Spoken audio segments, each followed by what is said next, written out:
오늘 보실 말씀은 아모스 3장 1절에서 8절까지입니다.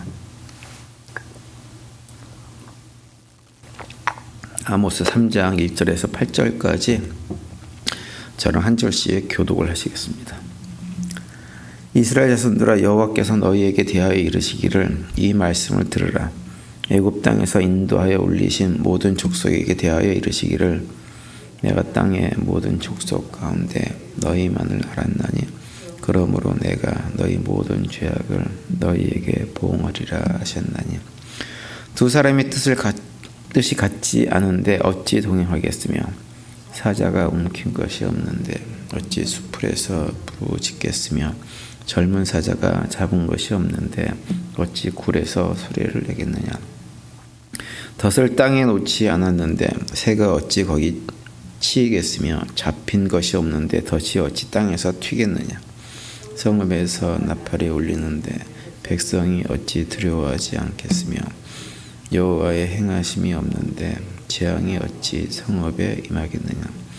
주 여호와께서는 자기의 비밀을 그 종 선지자들에게 보이지 아니하시고는 결코 행하심이 없으시리라.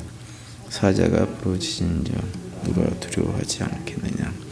주 여호와께서 말씀하신즉 누가 예언하지 아니하겠느냐. 아멘.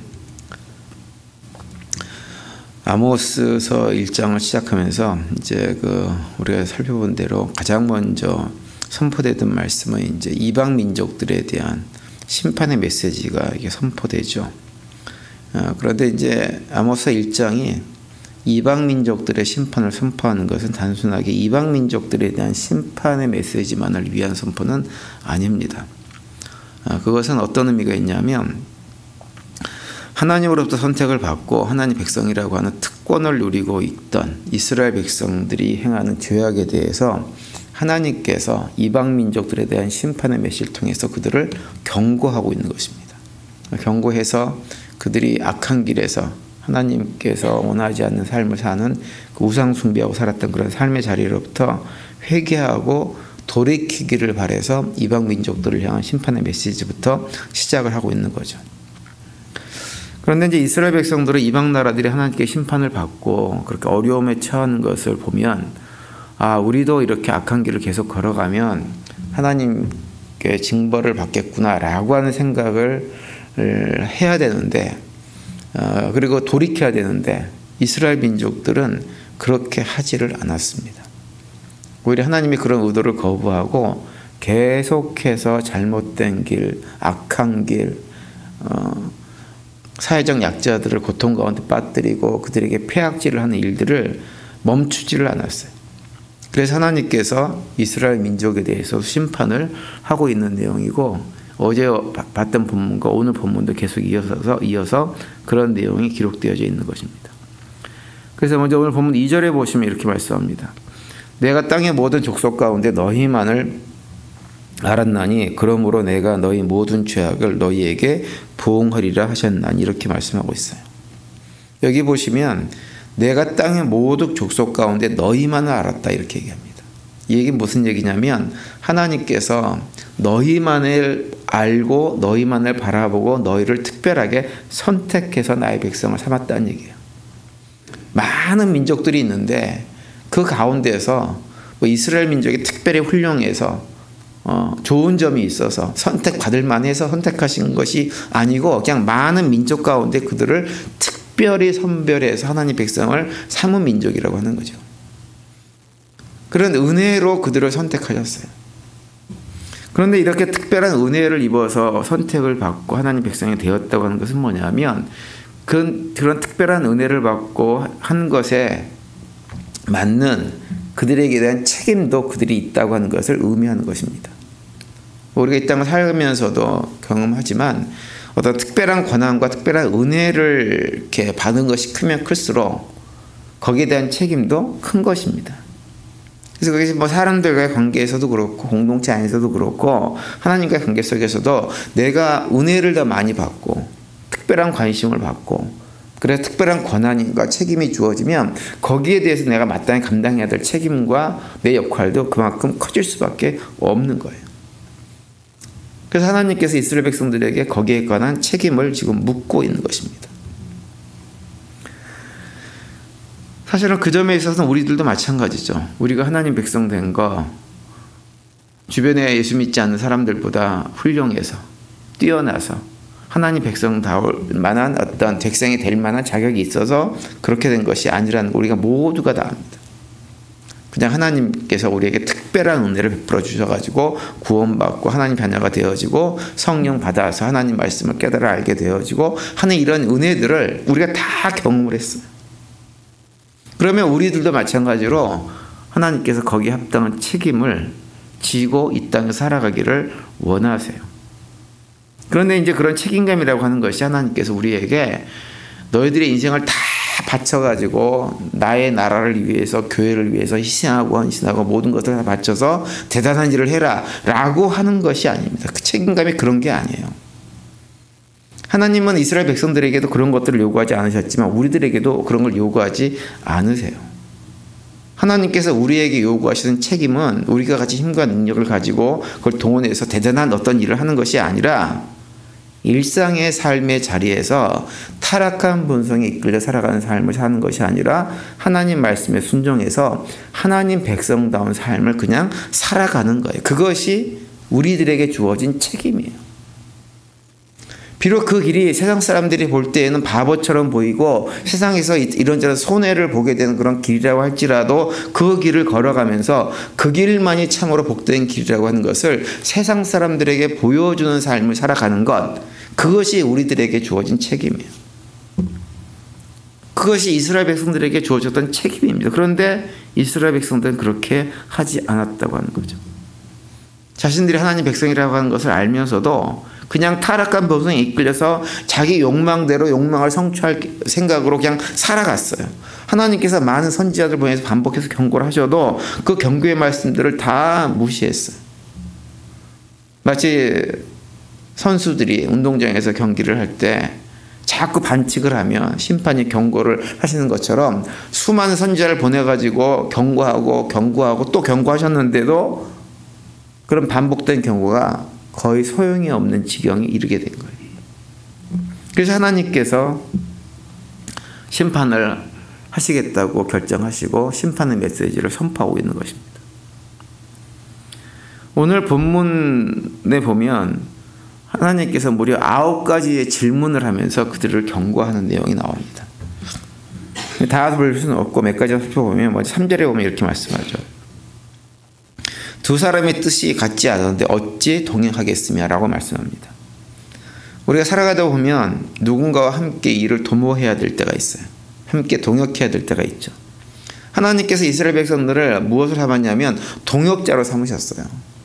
세상 사람들이 타락한 본성에 이끌려가지고 살아가는 삶이 틀렸다는 것, 그들의 삶의 방식이 틀렸다는 것을 보여주는 동업자로 이스라엘 백성들을 삼으셨습니다.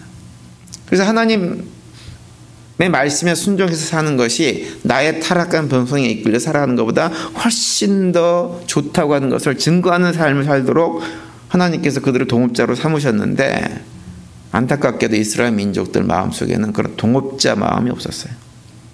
하나님 뜻과 달랐어요. 그래서 그들 마음속에는 그저 세상 사람들이 눈에 보이는 화려함들, 이런 것들만을 바라보고 자신들도 세상 사람처럼 되기를 원해서 그러한 방식으로 삶을 살고 그 길을 선택했어요. 그래서 하나님께서 말씀하는 거예요. 뜻이 같지 않다면, 너희들하고 나하고 뜻이 같지 않다면 어찌 내가 너희들과 계속 이 길을 같이 갈 수 있겠느냐? 갈 수 없다. 이렇게 말씀을 지금 하고 있는 것입니다. 그것이 3절의 말씀이에요. 그 결과 이스라엘 백성들은 동업자인 하나님의 보호 가운데 거하지 못하고 결국 이방 민족들에 의해서 계속해서 고통을 당하는 형벌을 피할 수가 없게 된 거예요. 우리가 하나님과 동행하는 삶을 살려면 하나님의 뜻을 우리 삶 속에 적용하고 우리가 하나님 뜻에 맞추어서 삶을 살아가야 됩니다. 그럴 때 세상 사람들은 알지 못하는 진짜 마음의 평안과 기쁨과 만족을 누리면서 살 수가 있는 거예요. 하나님은 우리가 그러한 삶을 살기를 원하십니다.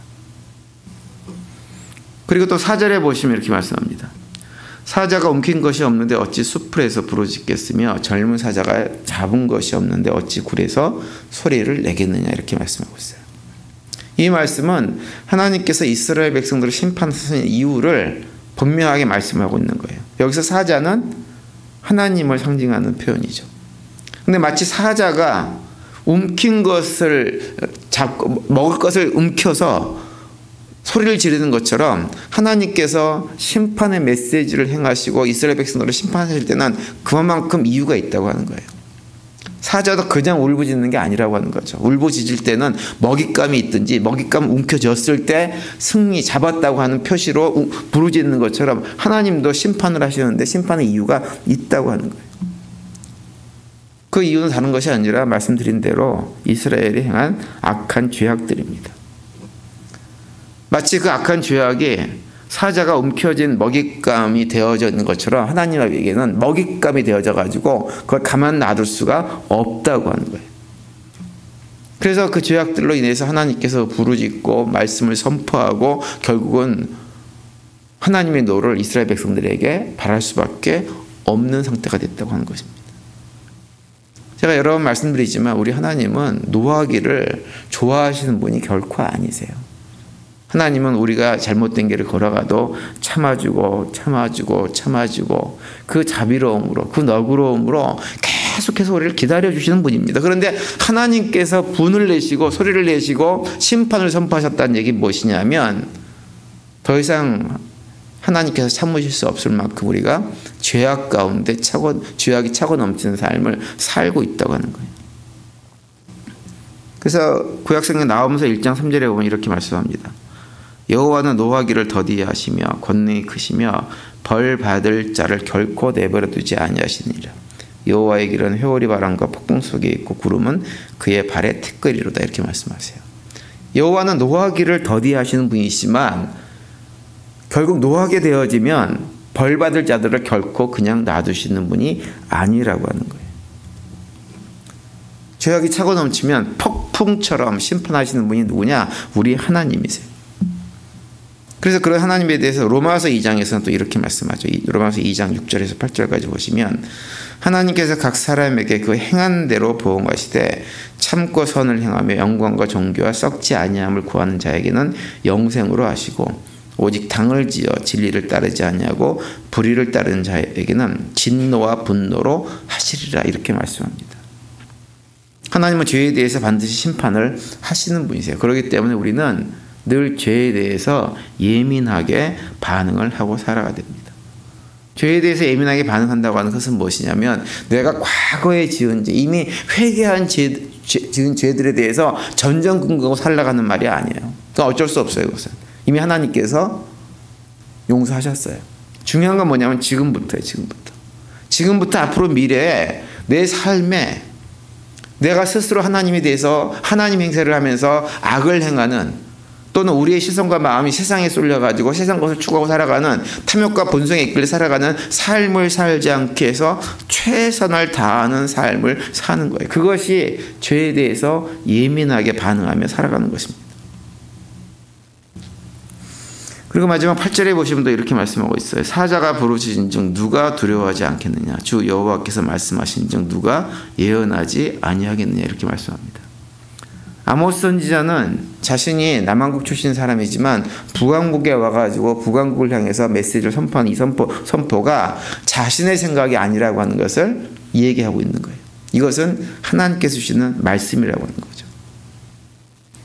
아모스 선지자가 이렇게 얘기하고 있는 이유는 뭐냐면 북왕국 백성들이 하나님께서 보낸 선지자들을 통해서 하시는 하나님의 말씀들을 귓등으로도 듣지 않았기 때문에 그런 거예요. 하나님께서 이스라엘 백성들이 악한 길로 걸어갈 때 그들에게 많은 선지자들을 보내셔가지고 너희들이 그 길로 가면 망한다는 얘기를 계속 하셨어요. 어떻게 해서든지 그들을 돌이켜보려고 그들이 악한 길로 가서 망하는 삶을 사는 것이 안타까우셔가지고 그들을 돌이켜보려고 많은 선지자를 보내서 계속 말씀하셨는데 문제는 뭐냐면 그 많은 선지자를 보내도 오히려 선지자들을 학대하고 죽이고 이런 일들을 행하지 하나님 말씀을 귀담아 들으려고 하지 않았다고 하는 거예요. 그래서 아모스 선지자가 말씀하는 거예요. 내가 지금 전하는 말씀도 하나님께서 너희들에게 주시는 말씀이니 귀담아 들어야 된다라고 말씀을 하고 있는 거예요. 하나님 말씀을 귀담아 듣는다고 하는 것은 그냥 듣는 게 아니에요. 듣는 게 아니에요. 아, 좋은 말씀이네, 감사하네, 은혜가 있네, 여기서 끝나는 게 아니에요. 하나님 말씀을 귀담아 들은다고 하는 것은 하나님 말씀 들을 때마다 나의 삶을 비추어 보는 거예요. 그 말씀으로. 나는 과연 그 말씀대로 삶을 살아가려고 하고 있는가, 노력하고 있는가. 부족하고 연약해서 내가 그렇게 살지도 못한다 하더라도 그렇게 살려고 내가 노력하고 있는가.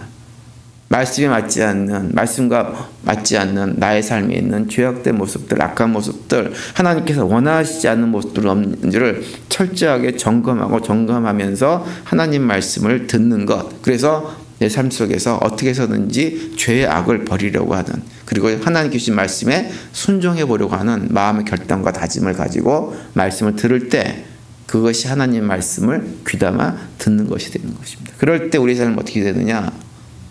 세상 사람들은 알 수 없지만 우리는 하나님 안에서 참된 자유와 평강과 기쁨들을 누리면서 살 수가 있는 것입니다. 오늘 하루 지내시면서 순간순간 우리가 하나님의 말씀으로 우리 자신이 어떠한 모습으로 삶을 살고 있는지를 하나님 말씀을 가지고 한번 비추어 보시기 바랍니다. 그래서 최선을 다해서 죄는 멀리하고 하나님 백성으로 예수 그리스도의 제자로서의 구별된 거룩한 삶을 살아가는 일에 최선을 다하는 우리 모두가 되시기를 바랍니다. 그 가운데 우리의 삶이 죄악으로 가득한 이 어두운 세상 속에서 빛을 발하면서 하나님의 영광을 드러내는 삶을 살아가면서 주님과 동행하시고 그 가운데 주님께 주신 평강을 누리는 복된 하루가 되시기를 간절히 축원을 드립니다.